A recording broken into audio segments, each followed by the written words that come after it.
Olá, vamos iniciar o estudo de macroeconomia. Vamos ver alguns conceitos básicos. Na microeconomia nós estudamos os consumidores individualmente, a firma.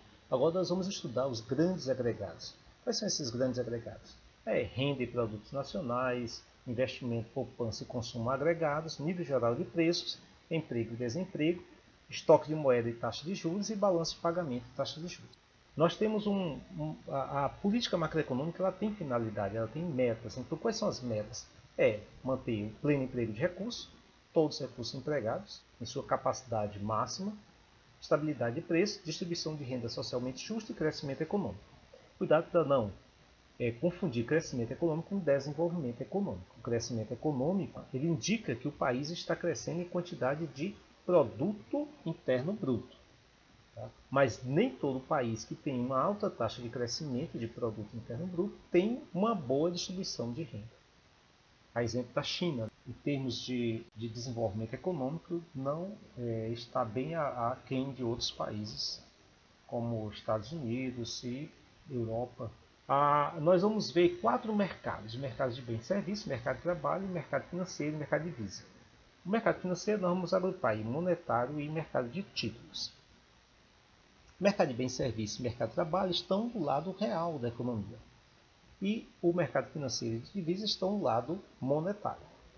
As variáveis determinantes para o mercado de bens e serviços são produto nacional e nível geral de preço. No mercado de trabalho, o nível de emprego e salários nominais. No mercado financeiro, eu tenho taxa de juros e estoque de moedas. E no mercado de divisas, eu tenho a taxa de câmbio. Então, eu tenho 4 instrumentos de política macroeconômica: política fiscal, política monetária, a cambial e comercial, que andam juntas, e a política de rendas. Quando eu falo em política fiscal, eu estou falando de política tributária e política de gastos. Então, eu estou falando do que o governo está gastando e do que ele está arrecadando. Quando eu falo em política monetária, eu estou falando de moeda. Então, quais são os instrumentos de política monetária? A emissão de moeda pelo Banco Central, as reservas compulsórias, open market, redesconto e a regulamentação sobre o crédito e taxas de juros.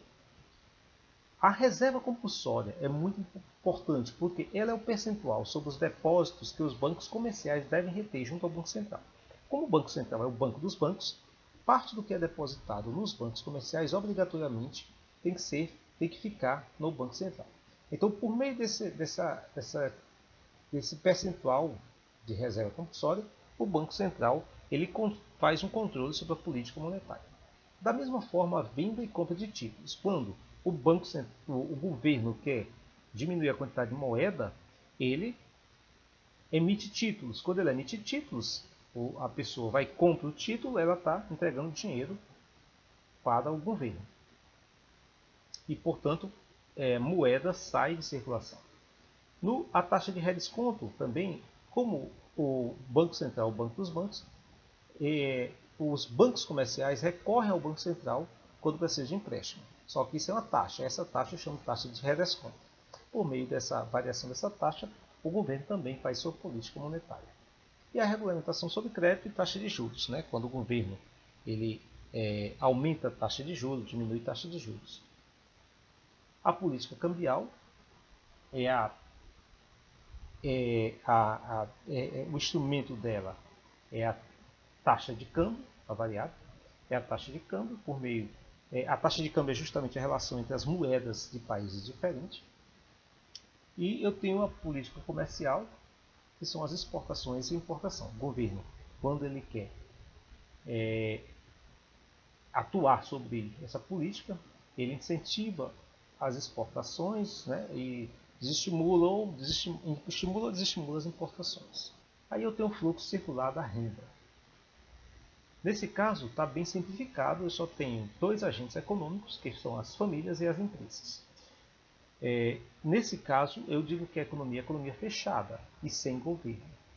Então, os outros 2 agentes seriam o governo e o resto do mundo. Eu tenho 2 mercados, mercado de fatores, ou mercado de trabalho, e eu tenho o mercado de produtos ou mercado de bens e serviços.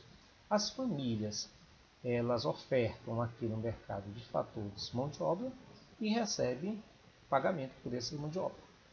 Por outro lado, as empresas ofertam bens e serviços e recebem o pagamento por esses bens e serviços. Então, do lado externo eu tenho o fluxo monetário e do lado interno o fluxo real. Do lado das famílias, eu tenho, se eu juntar todos os salários, que é o W, wage, juros e aluguéis, mais lucros, eu vou ter a renda nacional, a renda recebida das famílias. Por outro lado, eu tenho a produção das empresas, o somatório de tudo que é produzido eu chamo de produto nacional. E a despesa realizada pelas famílias eu chamo de despesa nacional, que é o consumo.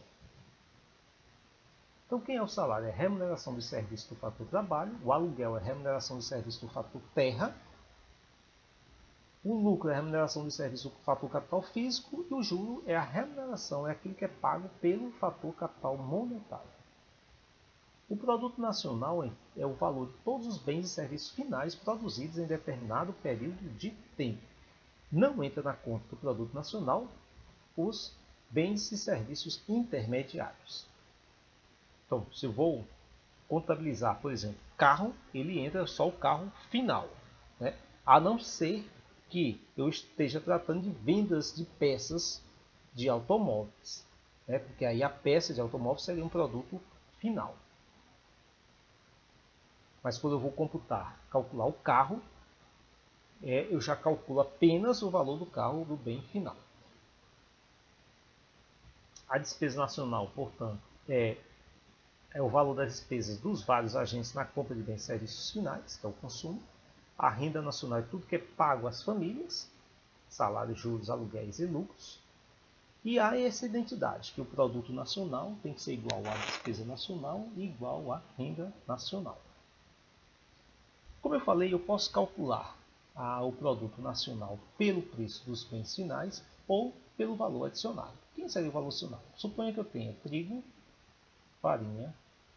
Suponha que no trigo, plantou-se o trigo e vendeu por R$600. Daqui foi a matéria-prima 600 e eu agreguei aqui R$400 no processo de produção da farinha. Então aqui eu tenho 600, aqui eu tenho 1.000. Aqui, esses 1.000 de farinha vai ser minha matéria-prima.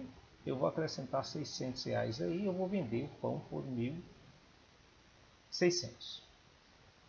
Quem será o produto nacional? É o meu. Eu posso calcular isso pelo valor final do pão vendido, que é 1.600, ou posso fazer a soma do valor adicionado, que é 600 mais 400 mais 600. Isso vai dar 1.600.